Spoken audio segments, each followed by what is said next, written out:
Hello, agus fáilte isteach chuig go blúirí béidir an podcréile tíochttugah ó cnúsach féidir Éireann. Hello and welcome to episode 39 of Blúirí Béidir, the podcast from the National Folklore Collection, University College Dublin. I'm honoured today to be joined by my friend and colleague from the National Museum of Country Life in County Mayo and a former student here at the Department of Irish Folklore who studied the Taught MA here, and one Mr. Tiernan Gaffney. Tiernan is an assistant keeper of the Irish Folklife collection at the National Museum of Ireland and Country Life, and his folklore research often explores the creation and connection of communities within shared spaces. And he's here to talk to me today about his current work on an upcoming National Museum exhibition named Murmur of Bees, which will launch in the summer 2023. Tiernan, fáilte happy out. What is the crack? What's the background to the exhibition, just to give people like an idea of? Yeah, so it's actually kind of a crossover between Country Life and Natural History Museum, which is really exciting. So it's basically going to look at the natural history of bees as well as like the sort of folk life and folklore of bees. And I suppose the big thing that we're getting for it is the cartoon that Harry Clarke drew for his St. Covenant window. Oh, amazing. So we're getting that over from Corning Museum of Glass on loan. And then after his plan?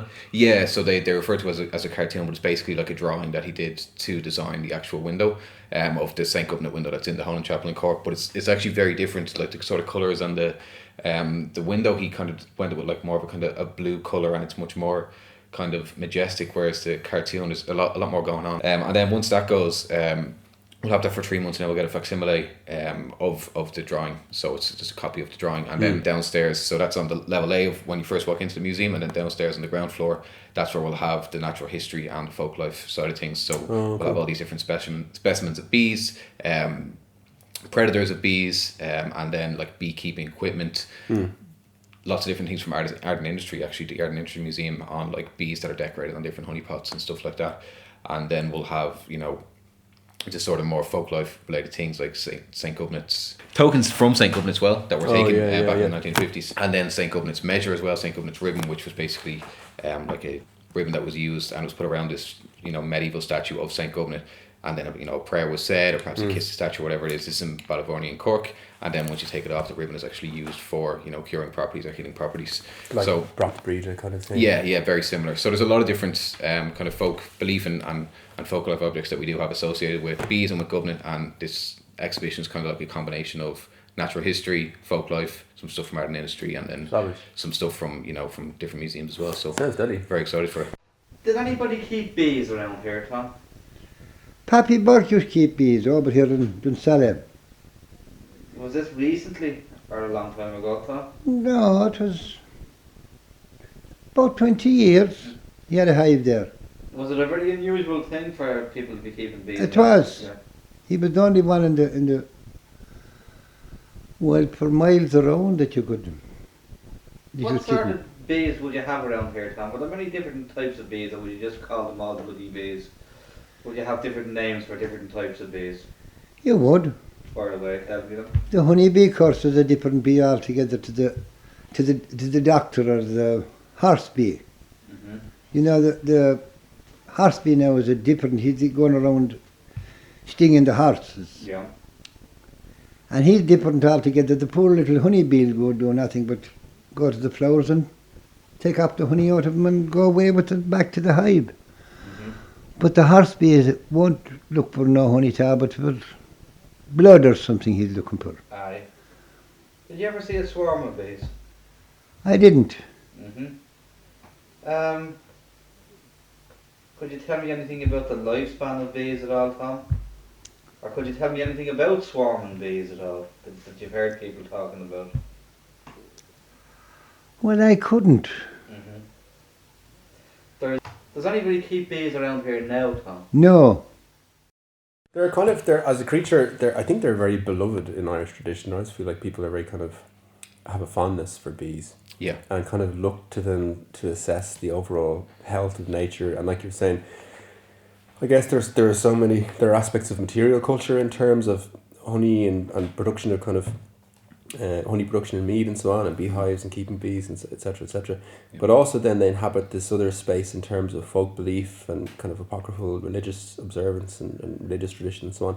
But so hopefully today the plan basically is to kind of give an overview of the different kind of branches of tradition as they relate to bees. And you were saying that the exhibition focuses on it includes elements of kind of natural history, which is kind of beyond our scope as folklorists, essentially. Yes. So we'll just stick to the baseless and wild speculations as far as bees are concerned. We'll find out some of the things that we talk about, with bees and tradition, and like in kind of folk medicine and stuff as well. That is actually being used in modern medicine today. Of course, but obviously yeah. we're going from older versions and sort of on medical terms. Yeah, informal practice, terms. whatever. So I'll start with just a little introduction, and to give it gives a brief overview of just the value of bees. It looks like bees in the ancient world and so on. So we'll read this, and then we'll start to look at the Irish material. There's a lot to cover. So this is from Bees and Beekeeping, and it says, "Why keep bees? If you ask a beekeeper this question, he will probably look at you quizzically and say, 'Bees? I keep them because I like them.' This is certainly as good a reason as any for keeping bees, but the inner satisfaction for many beekeepers comes in part from their recognition of the vital role played by bees in nature. In ancient times, the bee was a symbol for priests and kings. Throughout history, it was considered a sacred creature with its products held in high esteem. The ancient Egyptians, for instance, presented honey and wax in the signing of peace treaties. In comparison, slaves were regarded as second-class gifts. Take that, slaves. In the 3rd century BC, the bee was the emblem used on coins in the Greek city of Ephesus and was the symbol of the goddess Artemis. But it was not only the ancient Egyptians and Greeks who honoured the honeybee. It features widely in the mythology of many countries throughout the world. The Germanic tribes, for instance, depicted the top of their tree of life, Yggdrasil, as surrounded by bees.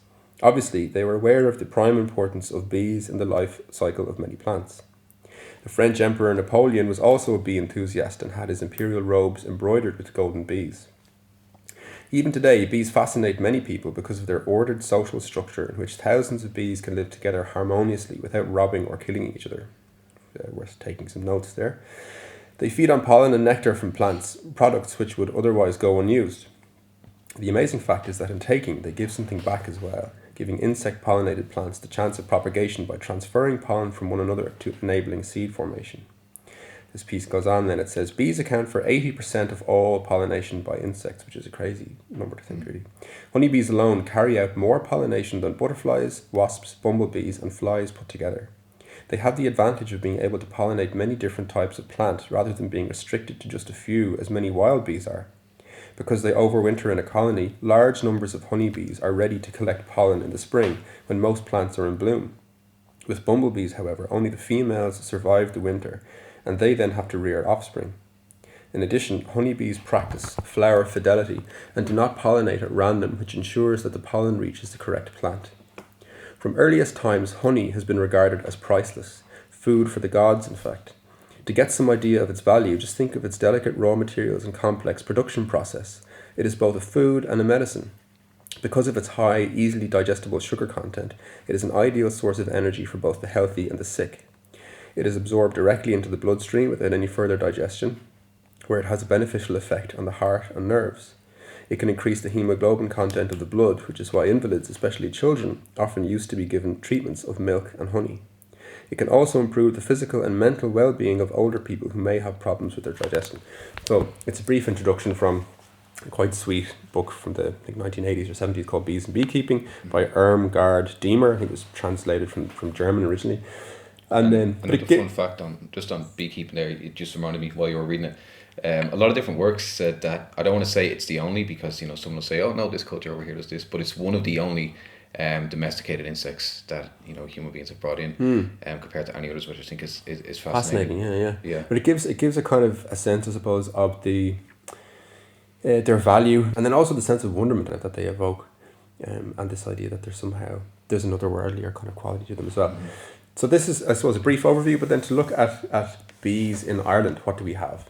So Geoffrey Keating, the 17th century Irish historian from County Tipperary, in Furras Facet or Erin, we have a manuscript copy of it here, the history of Ireland, he basically tries to kind of refute and rebuke some of the earlier claims that had been made by kind of military observers and the Romans and so on about Ireland and Irish culture. So he says, there are some ancient authors who lay lying charges against the Irish.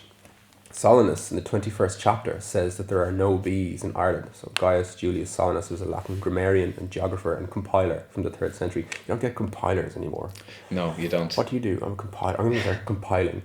Anyway, so he had said, there are no bees. But then William Camden, in his text Britannia, which is a kind of an interesting text. There's a section there on Ireland and the manners of the Irish tree, and there's little examples of from folk tradition there. But he writes, in comparison with Solomon, he says, "Of bees there are such numbers that they be found not only in hives, but also within the bodies of trees and holes of the earth." So it would seem in Irish tradition that bees, unlike what Solomon said, were plentiful. And from the earliest times, do we know when, or what's the history of bee cultivation and use in Ireland? It's hard to put a date on it in Ireland. Some of the earliest evidence that we have, just speaking about, you know, people coming over here and documenting, there is a 12th century topography where this guy says that bees would, you know, thrive here if it wasn't for so many of our yew trees, because they're terrified of our yew trees. And that was later debunked to say, like, there's absolutely no evidence to suggest that bees are terrified of yew trees. But I suppose some of the earliest evidence of us interacting with bees in Ireland, or perhaps the most comprehensive, is the bee judgments, or the Beach Braha. The bee laws. Laws, what were they? What was the story with them? So basically it was when, you know, in roughly 7th to 8th century Ireland, when there was a sort of pastoral mixed farming, there was concern with regards to animals trespassing on other animals' property or other animals' land. But with bees, it was kind of hard to enforce those rules. So the Beach Braha were necessary due to the importance of honey in society. You know, it's many different uses that you kind of touched on there earlier, with medicinal properties, its use as sweetener, the production of mead, and then, you know, wax for things like candles and so on. So basically, when a person first started beekeeping, they were required to provide a forepledge to their 4 nearest neighbours. So that's like a token of, you know, personal importance. Or 4 tokens of personal importance, or also, you know, could have just been money as well, I think. But what that meant was, for the first 3 years of their, you know, role as a beekeeper, they were immune from any kind of legal claims that their bees may, you know, trespass basically, or break any laws. And then in the 4th and 5th year, each of those 4 neighbours were entitled to a swarm from the first neighbour's hive, and then the first neighbour's pledges were returned to them. So it's this kind of idea, if, you know, me and, you know, you and 2 other people or 3 other people, if I want to start a hive, I give the 3 of you guys something. Like a deposit. Like a deposit, except you get a return, because then you eventually get a swarm from the hive. Bees were granted immunity from stinging the man, who basically was trying to rush them, rob them, move them, anything like that. Harass them. Yeah, harass them or whatever it is. But there were times when the bee wasn't given immunity. So, for example, if they attacked anyone who was just walking about minding his own business, he would have to prove that he did not kill the bee. Because if you killed the bee, that would be considered justice enough. But it wasn't the thing that you wouldn't have told, if you killed the bee, that was it. Yeah, it's like, no, that's stung enough. You and you killed it, then that's it. So if it got the bee, away, if the bee stung you and got away, you were entitled to your fair share of honey. Which is, do you know how much it was? I've no idea how much it was. Okay. It was just, you know, maybe it was based on injury. If you were stung in the face, really sore, or you were stung several times. Just again, I don't want to get too much into the natural history things, but Aidan O'Hanlon, from the Natural History in the Natural Museum of Ireland, was telling us, like, there's this sort of belief that, you know, if a bee stings you, it dies immediately because the sting comes out. That's only one species of bee, and there are hundreds of different species of bees. So I think the idea as well that, you know, a bee can only sting you once and fly away. You know, it's most of the time they will only sting you once and fly away, because they're not that concerned. You know, it's just kind of protecting themselves and flying away or whatever. But I suppose when it comes to the bee judgments, you know, it's kind of like, well, how many times did the bee sting you? Maybe it's based on that. Maybe if you really annoyed this bee. Show me where the bee sting you. This bee is in the room with us now. Yeah, and then as a really interesting thing, in the case of being stung in the eye and going blind, the keeper of the bees would have to forfeit the hive completely. So if one of my bees stung you in the eye, I'd have to give you my entire hive. And then that comes, there's a reference to that with Congo Ceach, king of Tara, who was blinded by a bee and had to step down from the throne due to the importance of, you know, an you couldn't have a blemish of any sort. They'd apples in their local gooseberry. And bees. Grandma had bees. Lord save us, I hated them bees. Sure, he never made the right use of them, like, they know the bees. He never got the cones right there, but he took out the cones on him, so it was full of wee boys stuck in the cones. He got a bit of honey, sure, they ever, but there's no good. He had to feed them with sugar in the winter time. What about wasps, Annie? No, they never stumbled that much as wasps at all. Did you ever see them burning out wasps' nests or anything like that? Oh, I seen Sheila here and she was Dublin. God, only it was 6 o'clock in the evening, they might have been, they totally killed them. And it was their own fault apparently, there was a wasp's nest right over the lane. And I went down to Devon, see, it was in the harvest time. And I was the only one, and after I went down and Mrs. Devon was living in well, and she asked me, she says, come on in and stay with me. And I couldn't rest. And coming up the road, Seamus Donnelly was a wee lad, he's just running about now, Seamus Patrick and Amy's over there. The two run about together. But they're playing about, and I left the two at the house here. And up, I could hear the screams of them. And then he had a sow over at the house. And I thought, oh, I could have heard the two children. And I mind lifting a big stick down the road to bit off the sow. And I come running. It was a queer race. And I could hear then that they're over Dunnies. And I went over and I got a pair of them standing at the end of the house. Well, you know, Seamus, you wouldn't have seen them with wasps. They were in them in all directions, not a wasp over little me. And why they done it? The pair of boys, they poked at the nest. They poked the nest, passing by. And out the whole shoot come out at them. And they was that bad I couldn't take them over the lane, I had to lift them. I had to lift them over the hedge, into the bottom, over the wire, and get them to the bottom. And they were coming out of Seamus Dawley's ears, and coming up by the neck of his shirt. Oh, God, I'd never seen such a sight. And when I lifted her over, she had a wee red jumper on her. And it was just paved with wasps, the whole side of her jumper. There must have been thousands on them. So I got the clothes off them anyway, and he went home when he got settled down. And she was that bad, she went to bed.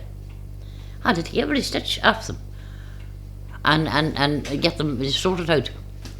That's what they got for poking them. But they never stung them. They never stung them. See, if it had been early in the morning, early, 6 o'clock, they lost the sting. 6 o'clock in the evening. From that on, it was between 6 and 7 when this happened. It might have been 7. And how is it that they lost the sting? I don't know. Somebody said they lost the sting at that. They never stung them, but the fright of them, so many of them, they were just a swarm at them. And then, of course, I was kind of sorry then for it. Big Dunny and Sean McGinn was living over there. They burned the nest then that evening. They went out across the lane and got the nest and they burned it. Well, that was the usual way of getting rid of them. Aye, getting rid of them. But what would they do in say in Grandma's time if they had wasps or bees, an odd one about, I suppose they were around the house and coming in and annoying them, how would they get rid of them? You know, the very little wasp, I never seen a wasp hardly in the house. I don't know for why. You see, those gooseberries and there was all the stuff outside that they let on. That's what they fed on. But there's a plan of wasps, I know what I would do with them. There's no in the year or year last year, there's so much rain.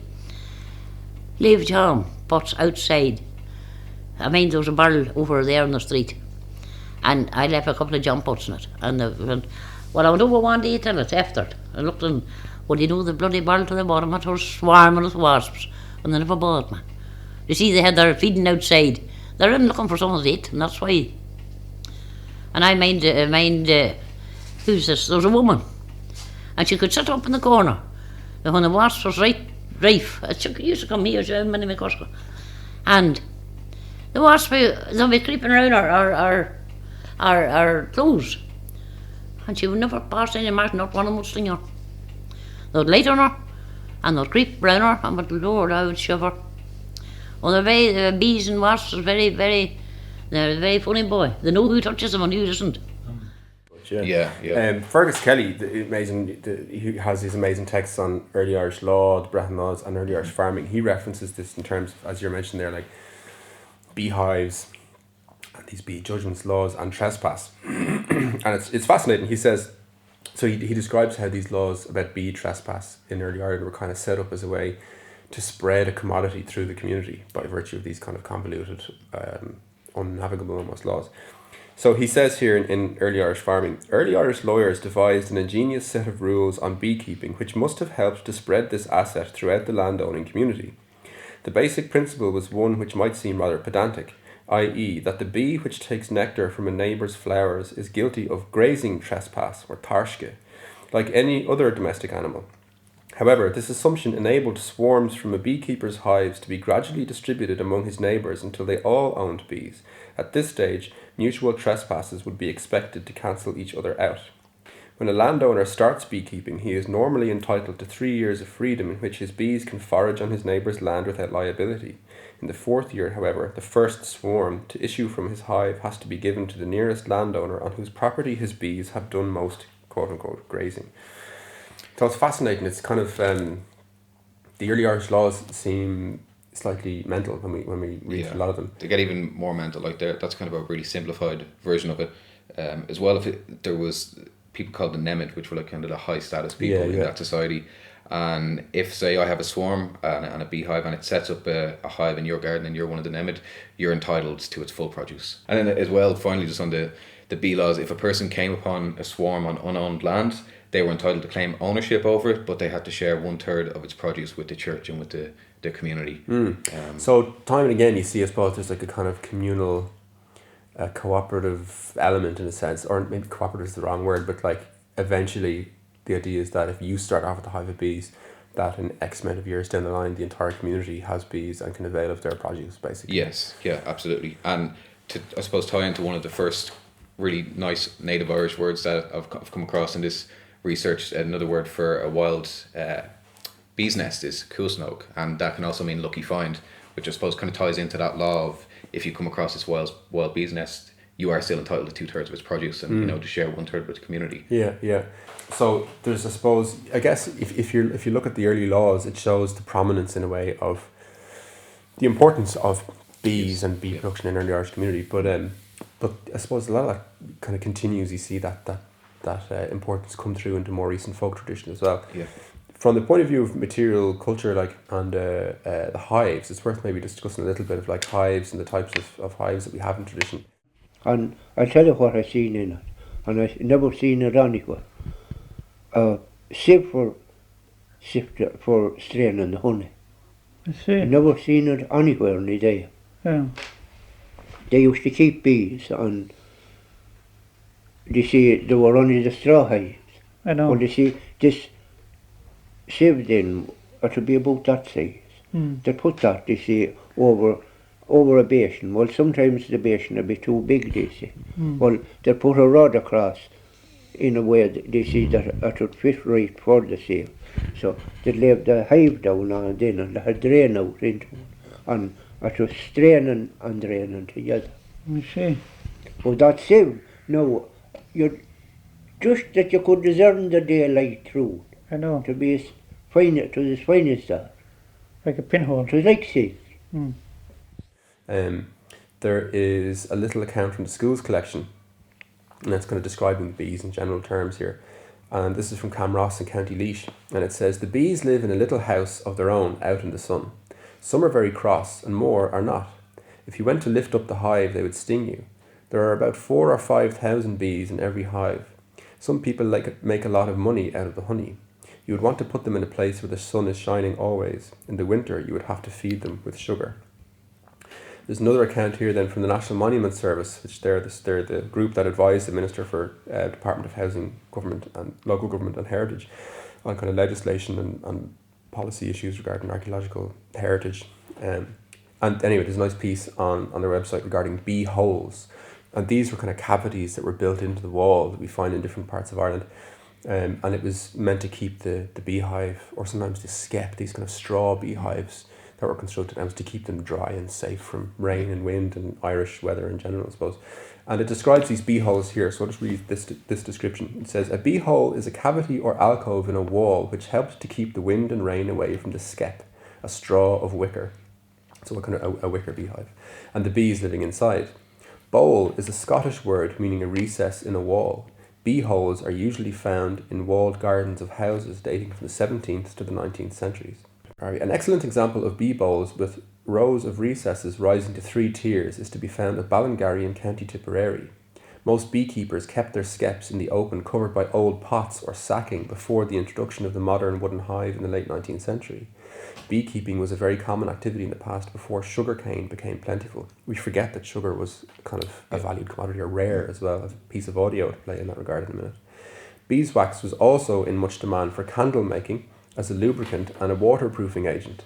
It was also used as a moisturiser or polish for wood and leather.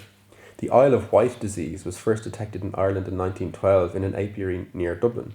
By 1925, it was so prevalent in some counties that it resulted in the complete loss of all bee stocks. Dutch bees were imported, and when these were crossed with the native black bee, more stocks survived.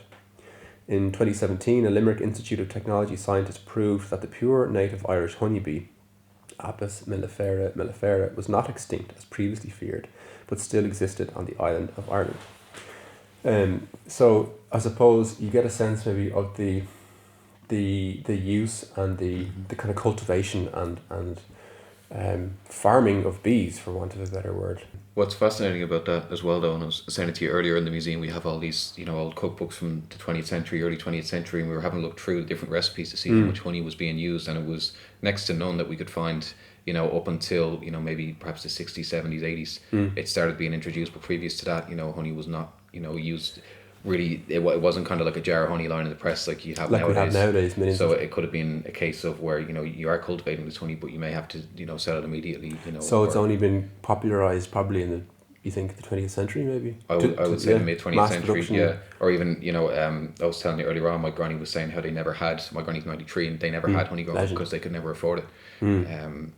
So it is interesting to even think the fact that we are so famous for our honey, but in the past, there doesn't seem to be that much of evidence of honey being used, maybe in the, I suppose, Commonly used, commonly in it's maybe the early prized. 20th century, we could call it. What sort of bees did he keep? How many hives this man you were talking about? That man kept 2 hives Mm-hmm. and had them for a long, long time. And it was wonderful work to see them bees, Looking so often, we looked at the hives, and there was a little board outside in the box with the hive where the bees were. And there should be always maybe 10 or 20 bees walking around that outside, and every honeybee that had perched down in the board, they'd come, the bees would come around that bee that landed back with the honey and would test the bee, you think, Aye.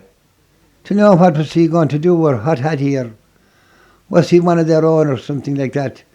And he'd pass into the little box leading into the hive. Aye. It was that's years since I see that, and I well remember it. Did he keep the bees for his own use, or used he sell the honey, Tom? Well, he used to sell the honey. Mm-hmm. He used. Did you ever see him taking the honey out? No, I didn't. Mm-hmm. What would you use honey for around the house besides a sweetener? Well, the honey would be used around the house for everything that be doing with, for anything, Everything. Okay, well, give me a few examples, so Tom. For anything that at all, if you came in, or if any strangers came in, you'd get a shot of this honey. Would you put it on bread? You'd put it in bread. Would you use it in bacon? Oh, you wouldn't use it in bacon, but you'd use it in bread, or Mm-hmm. in any other sort of cakes or things like that. Would you... Sornik. Sorry, Margaret, so... If you had, Well, that's what I want to hear, yeah. a dry Sore neck, or that sore neck, you take half a glass of honey, and that was supposed to be a great cure, of course. You'd mix it with hot water. Hot water, and thin it out. As though we had planned it, here is a tape recording. This is Mrs. Malachney in Rossgray in County Tipperary, and it's a short piece, but she's describing essentially what you just said there, how sugar was always scarce in former times. So let's listen to her now.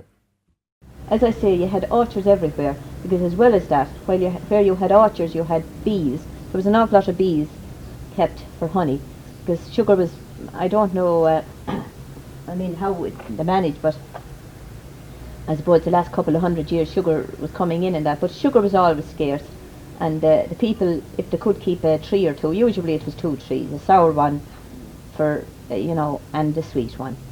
But when the blackberries came in, they were all picked.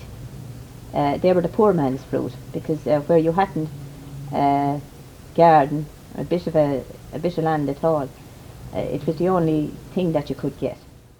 So Mrs. Malachney just there is talking about basically how sugar was scarce and the importance of bees, and then she references as well blackberries as the poor man's fruit, as in they can be scavenged, I was going to say, probably too intense a word, but they can just be picked on the roadsides. Picked, Yeah. Danny. A Picked. couple of actually just, Scavenged. I suppose, on what she was saying there are a couple of phrases from the schools collection on when to collect honey and when, bees, when it's good to see bees.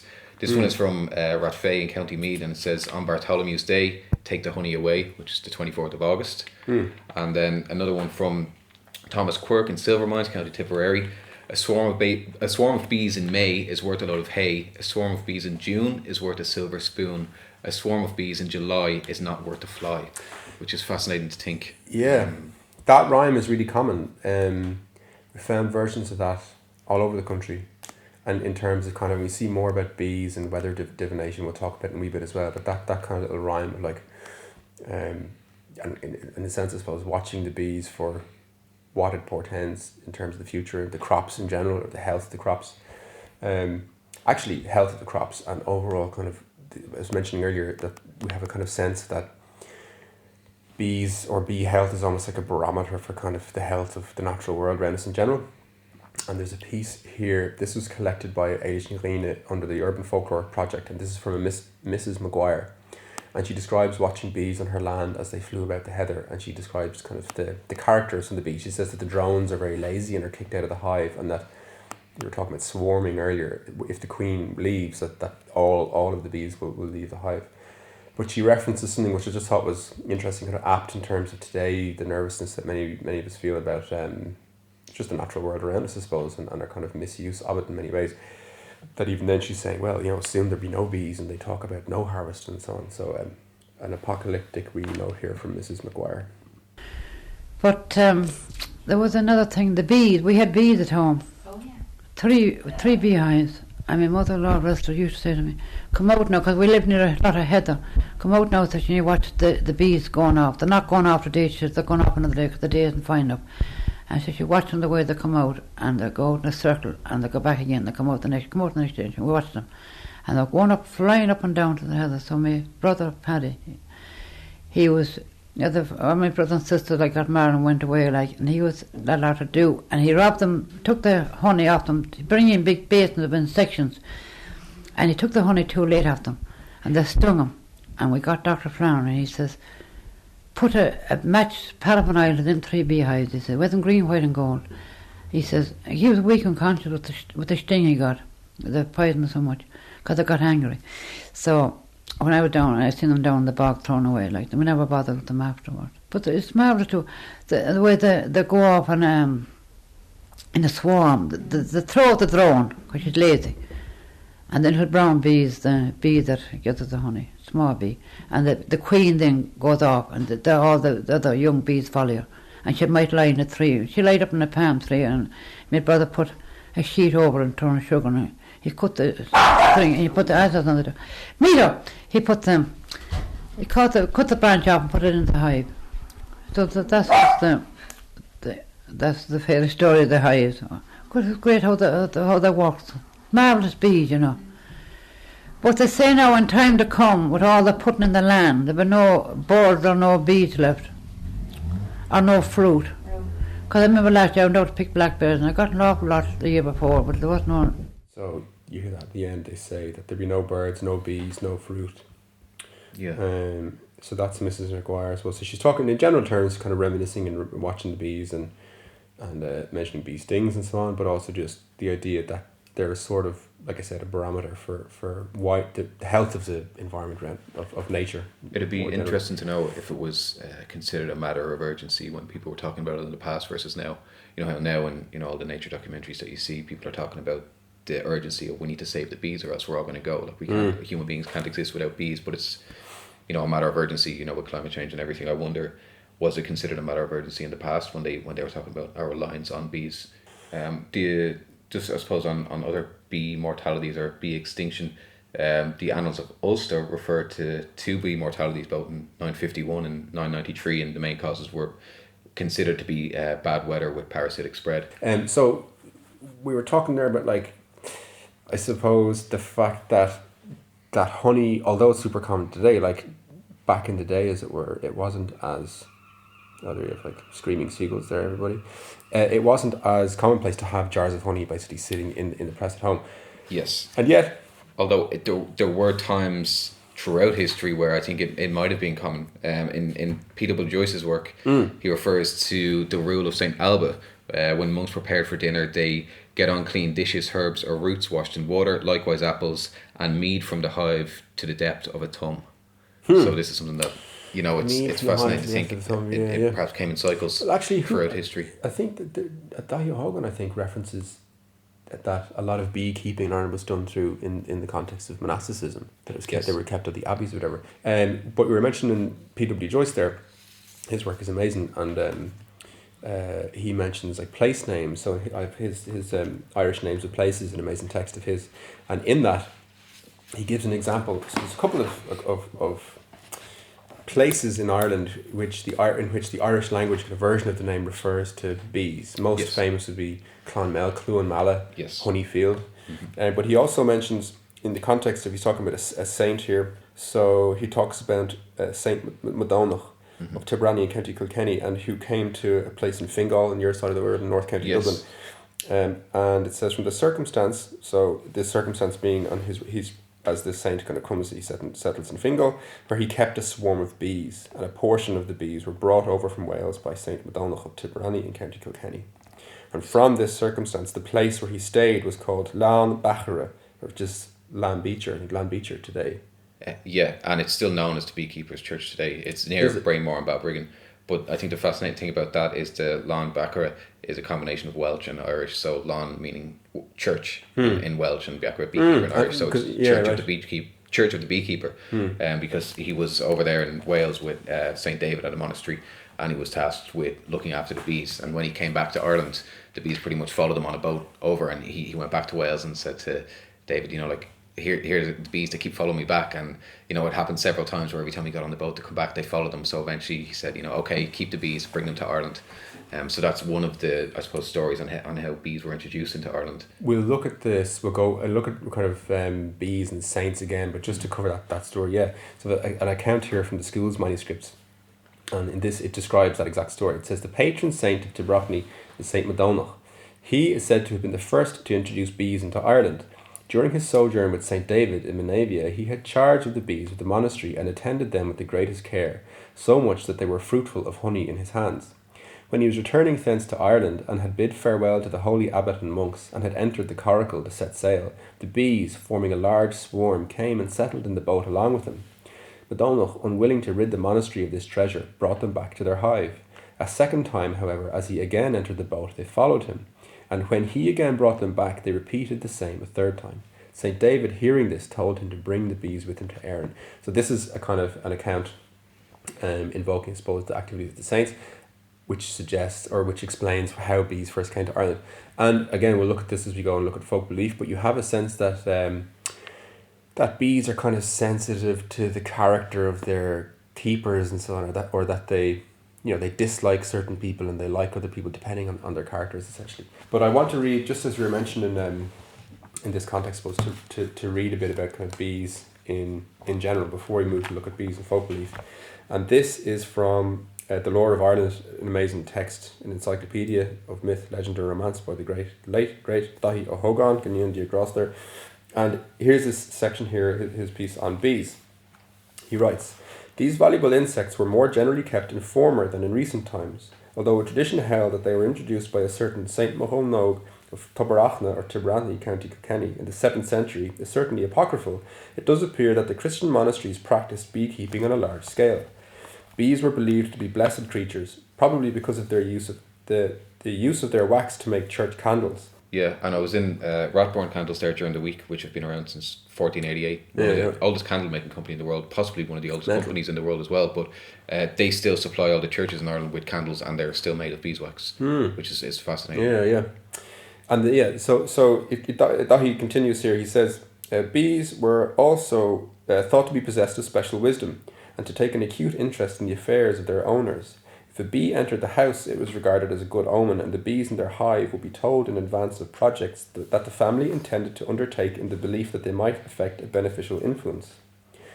When a member of the family died, it was customary to place a black piece of cloth in the hive so that the bees could join in the mourning. So we'll talk about that later as well. But suffice to say that it's important, I suppose, to note apart from the kind of practical considerations, that there's always a kind of another worldly or slightly kind of numinous element to the behaviour of bees and interpreting the bees and so on. And I think it's fair to say as well, like a lot of love. I think people love bees. People do love bees. Now, where are we? Let's look briefly at. We'll move into talk about folk belief and bees. Yeah. What do you have a sense of what were some of the kind of common like attitudes or beliefs regarding bees in tradition? Well, I think I suppose we kind of touched on already with their sacredness and the importance of telling them everything that all the important news that happens. Because sometimes they'd leave if you didn't. If you kind of there's and of course just the Rudyard Kipling marriage birthday burying news across the seas, all your sad are merry and you must tell the bees. Mm-hmm. So it's this idea that any sort of big events that happen within your life, the bees need to know about it, and especially things like marriage and death. I've read a couple of accounts where it's considered good luck if a bee comes into the church and lands on the bride. Considered a good omen. But then also if you are getting married, to put some kind of white cloth or crepe on the hives to show you're celebrating with us, the bees are celebrating with us. And then in turn as well with telling the bees and dead customs, putting a kind of black veil or a black crepe on the hive to let the bees mourn. Most recently when the Queen of England died, her beekeeper told the bees when about her dying, and it's interesting just to because he's given first-hand experience of it, and he's talking about kneeling down gently to each hive and saying your master is gone, but your new master will come, and he will be kind to you, so don't leave. But then there are plenty of accounts in the archive as well of telling the bees.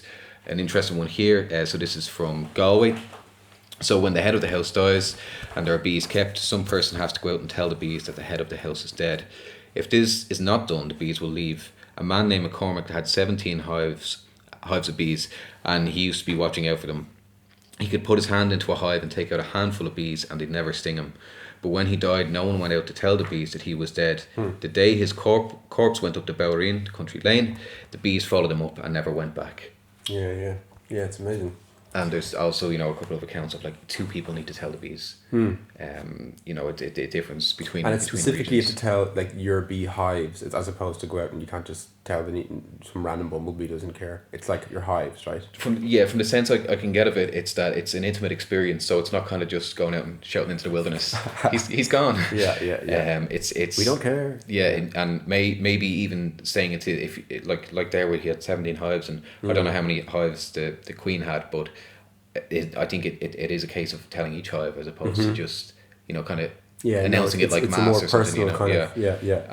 And then there's this other thing that I found on weight games to do with bees, which I thought was interesting. It kind of ties in with the dead customs. So this was called Bees. And this is kind of horrible game. This is where they don't tell you. Yeah, this is kind of like a trick that people play.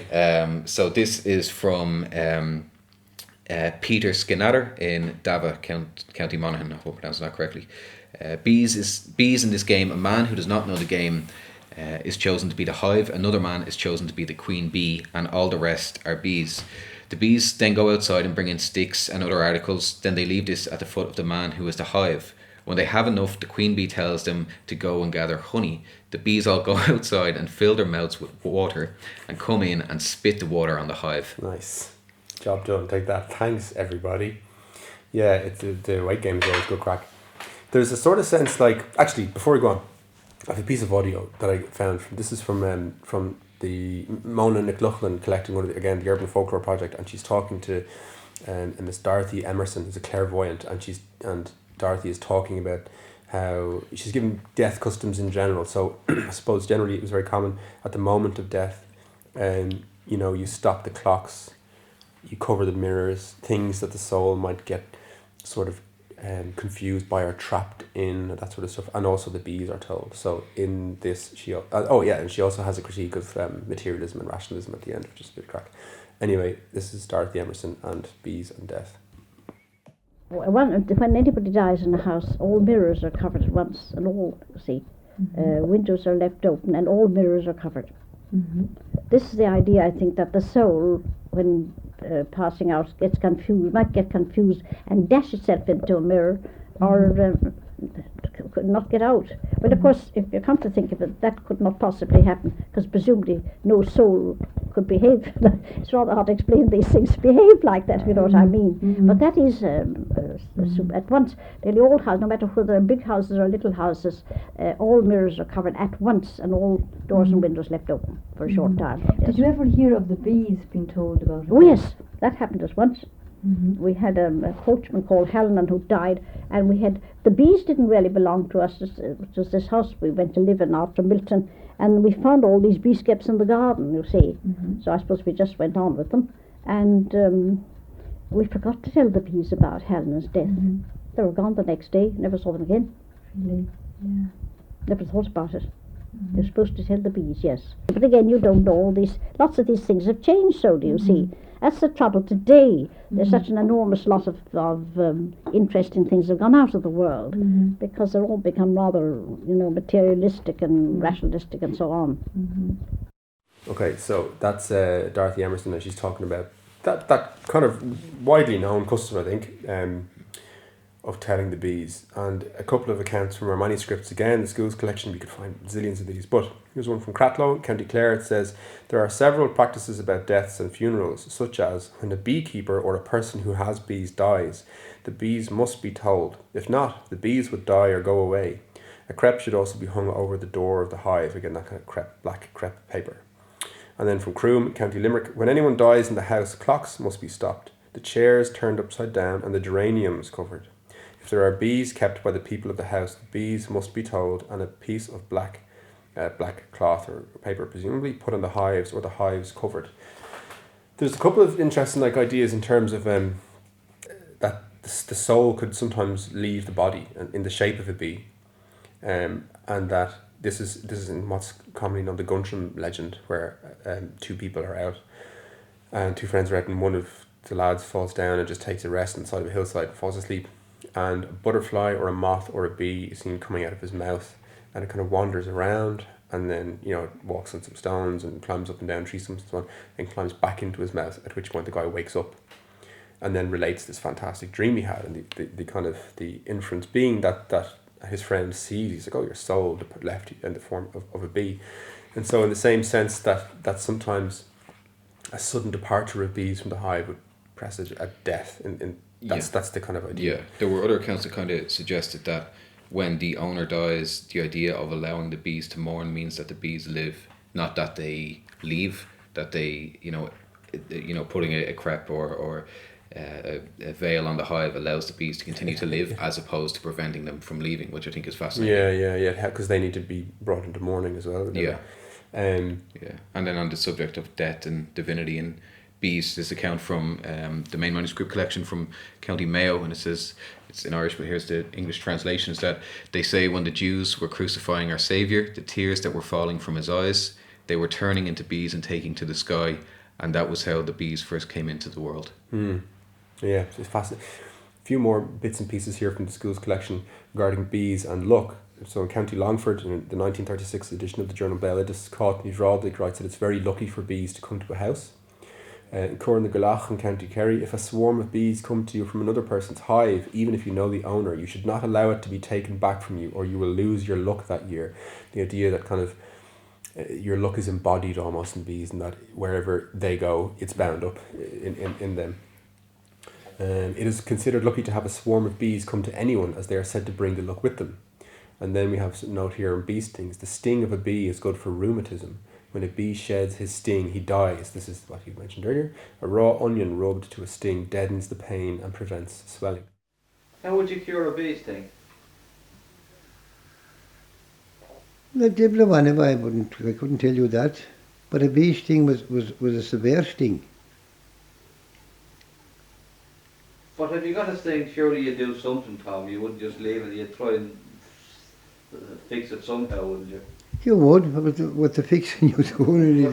How would you fix it so? Is to bear the pain only.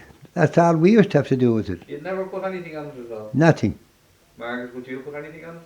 I never got a shake from it. Because you were awfully lucky.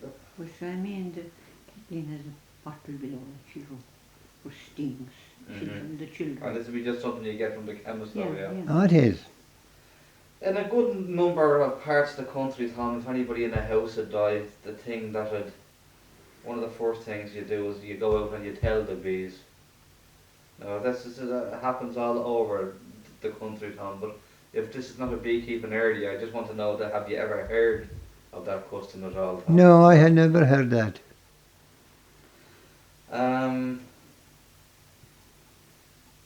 Did you ever hear that a bee coming into a house was a sign of good luck? I didn't.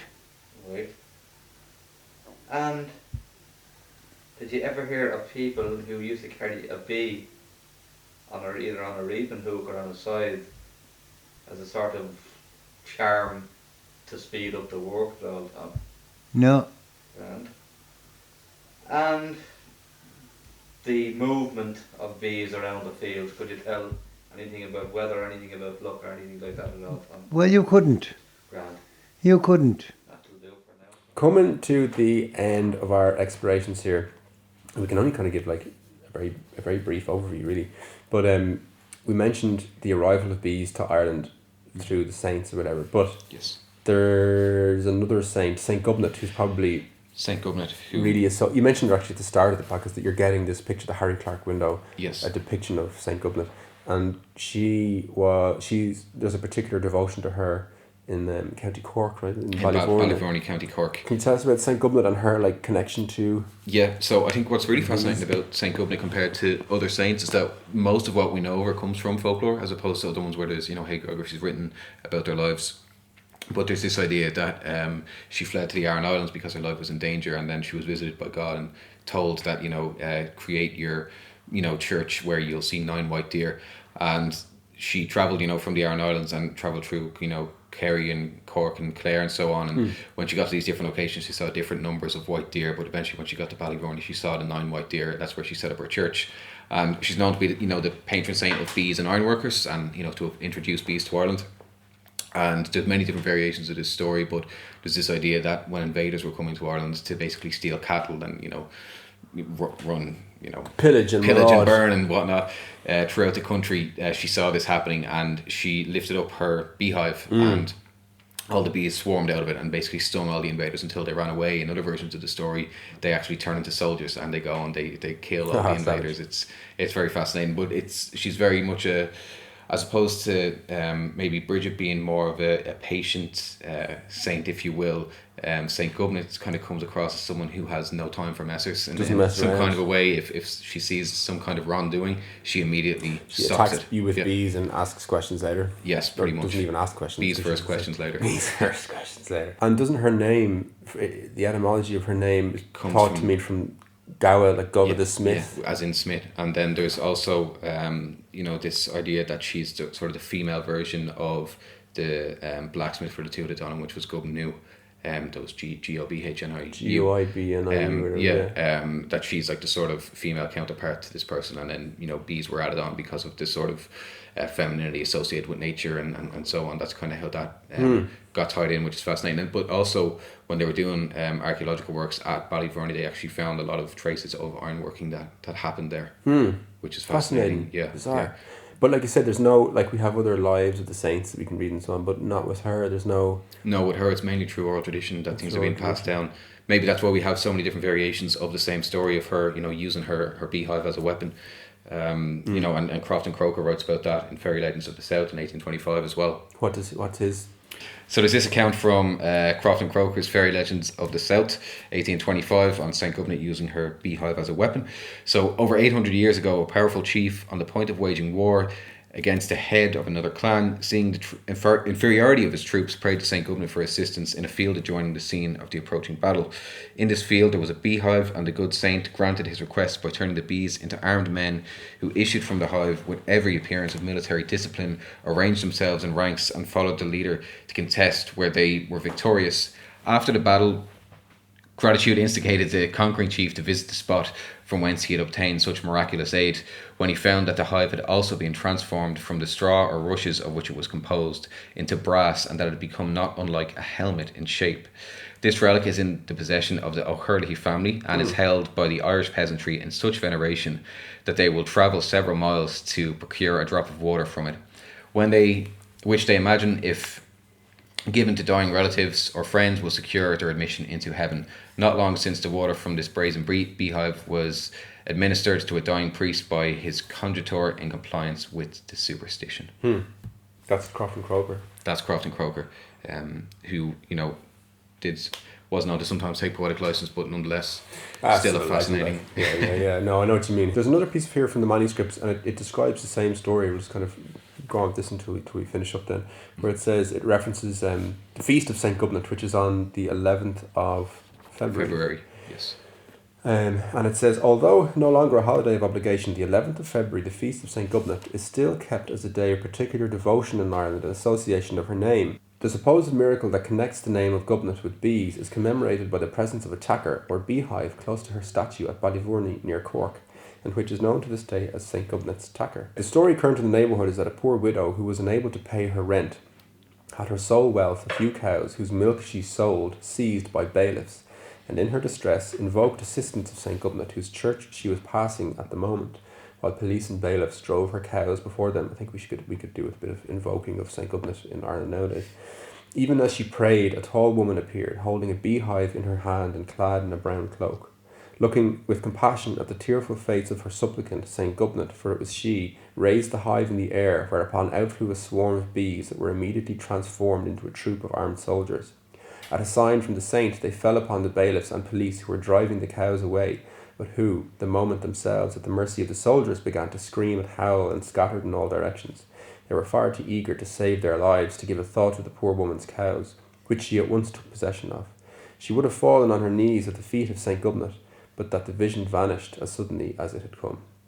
It's an amazing kind of, I don't know, there's just an amazing scope between art, cultural kind of practices, folk belief, religious tradition, ideas around the sacred, ideas around the other world, ideas around the human soul, ideas around weather divination, life and death divination, idea that they share in our sorrows, they share in our joys, that they have to be notified of kind of all of our daily affairs, hopes, dreams, activities, whatever. Yeah. And that they're even aware of say the character sometimes of their owners or the people who interact with them. There's a sort of nobility in a way to bees. Yes. Or a sort of, they have a kind of dignity, like, and they're obviously industrious and so on, but they have all these kind of sacred connotations as well. But, and I think, like, as you were saying there, this sort of all encapsulating thing about on all these different parts of life, it's hopefully that's what we're going to reflect in the exhibition, that it's, you know, it's a collaboration. It is in the Country Life Museum, but it is, you know, folk life, it is natural history, it is art and industry. I mean, and we're going to reflect that as well with the, like, children's toys, you know, cups and saucers, everything you see nowadays, there's bees on absolutely everything. And there's all this, obviously, a focus with climate change on helping the bees and saving the bees, and like beeswax wraps are used, you know, to keep food fresh and stuff like that. Yeah, my little kiddos get that. My missus was actually. Yeah, so like all this kind of stuff, it's not like bees were once sacred. It's like bees have always been sacred. Are sacred, yeah. You know, and now they're even more reflective in our material culture. You know, when we do put them on mugs or you know, plates and all that kind of stuff. So hopefully all the different aspects of bees in human life from all those different areas, like folk life, natural history, you know, art and industry, will be reflected in the exhibition. Fingers crossed. Can't wait to see it, man. Can't wait to see it. Amazing work that you put together on it. And where can people find out more about the work that you do or the exhibition or anything? Would you point to anywhere? So you can visit National Museum of Ireland Country Life. So there we have online exhibitions, we have somewhat of an online catalogue, there's news there about all the talks and different things that go on in the museum, and then there'll be information on the exhibition as well once it gets launched. And the Museum of Country Life and all the National Museum, you're open to the public, just kind of rock free and open to the public, which is very important, because, you know, the tax that you pay goes into keeping these museums open, so please do come and have a look. It's an absolutely wonderful place. Country Life is a savage repository. And there's lots of kind of crossover and collection with the Folklore Commission as well. So the establishment of the Irish Folklore Commission, you know, is in a sense was also the establishment of the beginning of collection of folk life objects. So a lot of the earliest, like, although we do have pre-20th century objects, they were collected from, say, the 1930s onwards. Which is fascinating. And again, you know, there's A.T. Lucas and lots of different collectors here works together. You know, went out and field work together. So it really is, I think, the perfect marriage between oral tradition and material culture, between the folklore collection here and the National Museum of Ireland stuff and the Country Life. Yeah, this is a story for another day. Yes. Legend Tiernan, thanks so much. I hope everyone enjoyed that, and I hope you will be with us again next time. And Tiernan, thank you so much for coming and talking about the Brilliant exhibition. moment. And I love coming legend. Savage. Cheers. Slán. Thank you.